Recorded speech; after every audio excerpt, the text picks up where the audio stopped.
All right, welcome back to Good Morning Vail. I've got Sheriff James Beek from the Eagle County Sheriff's Office in the studio. Welcome to the show. Thank you. Good to be here. Good to see you. Thanks for coming in. It's nice when you guys come in and you always have great information to share that it may be stuff that we're not too aware of. Like we just talked a little bit about just kind of getting ready for the winter before the winter is upon us. Right.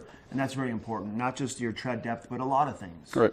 Well, and first of all, I want to say thank you just for the opportunity. I mean, it's great to be able to come in, talk to you, talk to the community, and let them know everything that's going on. And, you know, this is a perfect opportunity, and you guys are the perfect segue. So I appreciate you guys partnering with us. We love it when you come in, so thank you, too.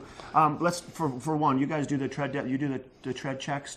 Is that something you do? We don't normally do that unless there's specific circumstances, car slides off the road, car stuck, that type of deal. We don't stop specifically to check tread depth. But certainly snow tires are adequate, all-season snow tires, 30 seconds worth of tread.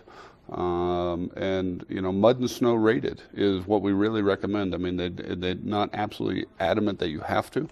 But certainly when we get into the heavy winter season with snow and that type of deal, when they put in code 15, code 18, when they start closing roads, closing passes and so on, you will be required to have certain types of tires, certain ability, whether it's all-wheel drive, four-wheel drive, or traction control devices for your vehicles. And so yeah, we definitely, right now is the time. I know all the tire shops are all stocked up and they're all prepared for that. But you know what happens too is like we got that snow the other day. I'm sure they were busy, but you get that first big dump, and then all of a sudden people think that it's here, and then those places get swamped.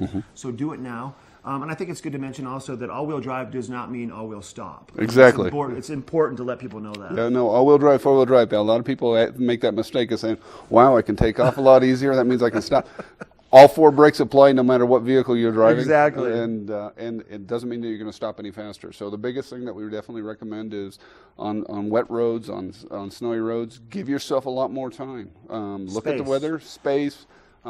Normally they're saying 2 to 3 car lengths. We actually recommend doubling that because again, people start sliding. It takes a lot longer to stop. It's more difficult to stop, and so give yourself time. And then, you know, if it's normally a half hour, 45-minute drive from down valley, up valley, and so on, add a good extra 15, 20 minutes. Give yourself enough time. And then just even before you even get in your car, people are so quick now to start the car and they clean out this little tiny hole, and that's all they have, and eventually the heater's going to catch up.